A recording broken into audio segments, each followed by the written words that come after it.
این ویدیو خطر ابتلا به کمیابی رو هشدار میدهد. سلام جیسی، باریکلا پسر، رسیدی کلید 23. کلید 21 راجع به این صحبت کردیم و ثابت کردیم که برداشت ما از حقیقت یکسان میتونه متفاوت باشه.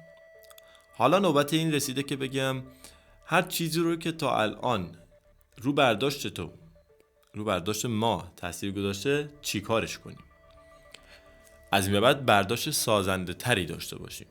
اگه بخوام کل کلید رو خلاصه کنم باید بگم ورودی هاتو کنترل کن.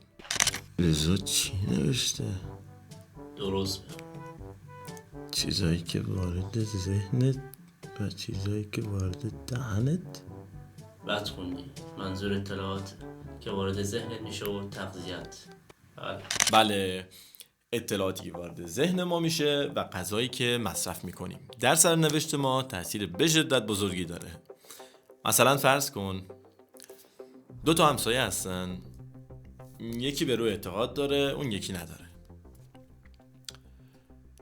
نصف شب باد میوزه میخوره به پنجره، جفتشون از خواب میپرن. یکی فکر میکنه جنه، خوابش پریشون میشه تا صبح بیدار میمونه، فرداش هم نمیتونه خوب کار کنه. یکی بلند میشه میبینه پنجره باز شده خورده به دیوار، پنجره رو میبنده و تخت میخوابه. این باور که روح نیست یا هست در دی ان ای تو ذخیره نشده بود،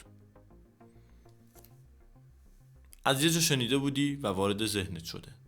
حالا در مورد تغذیه فرض کن 2 نفرن، مسئله مالی هم اصلا مطرح نیست. یکی الکلی پشت به پشت سیگار میکشه تا نصف شب بیداره، بیشتر اوقات فست فود میخوره، از میوه و سبزیجات متنفره، جای آب نوشابه میخوره. دیدنم چین کسی ها. یکی هم ساعت خواب منظمی داره، صبح 5 دقیقه مدیتیشن میکنه، 30 تا تنفس عمیق توی هوای آزاد میکشه، از غذای فرآوری شده بیزاره و گوشت و سبزیجات ارگانیک رژیمش رو شامل میشه. تو بگو بهم کدوم هدفمندتره؟ کدوم امیدوارتره؟ کدوم حداقل سالمتره؟ پس قبول داری دیگه. بریم اصلشو بشکافیم. وقتی بحث کنترل ورودی ها میشه سوال پیش میاد که طبق چه معیار؟ ساده است.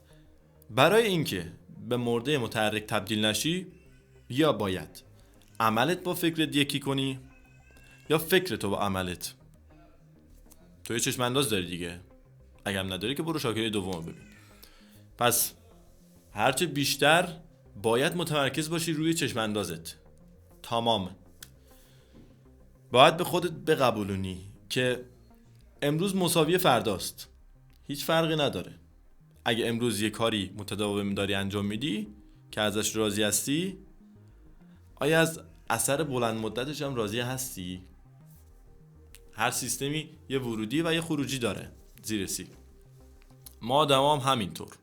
بنابراین اینطور در نظر بگیر که اطلاعات خمیره و ذهن تو قالب خمیره که خمیر وارد قالب میشه، اطلاعات وارد مغز میشه و در میاد و اونجا شکل میگیره.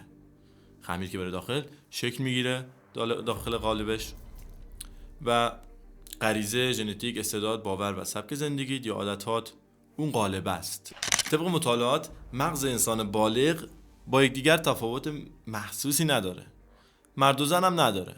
پس چطور میشه اینقدر تجربه آدم‌ها از زندگی متفاوته؟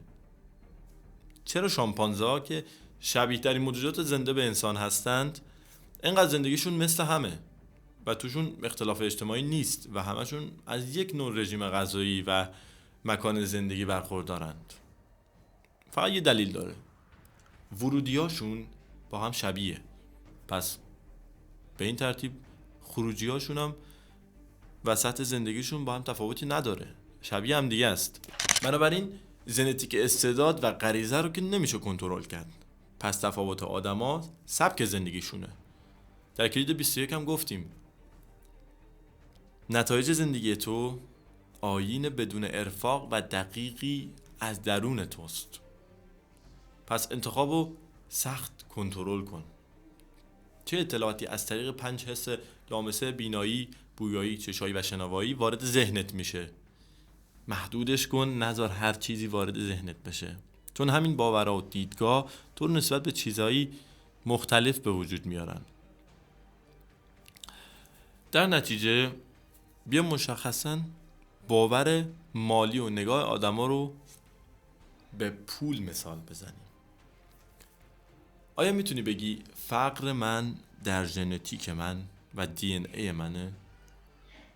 یا فلانی اصلا استعداد پولدار بودن داره؟ نه بابا، طرف حتی اگه ارث هم بهش برسه و ندونه با اون پول چیکار کنه از دستش میده. خیلی ساده است. پس تنها فرق آدم بی پول و پولدار اطلاعاتی که راجع به پول دارند، همون خمیر و باور مهارتی که راجع به پول دارند. و باز هم مثل همه ویدیوهامون، مثل همه کلیدامون، شاکلیدامون، یه قسمت داریم که خیلی مهمه. ازت میخوام چنل سابسکرایب کنی. میدونم درخواست تکراریه، اما هرچی بیشتر سابسکرایب کنیم ما میتونیم به زیر سیای بیشتری کمک کنیم. قدرتو بدون. چاو چاو.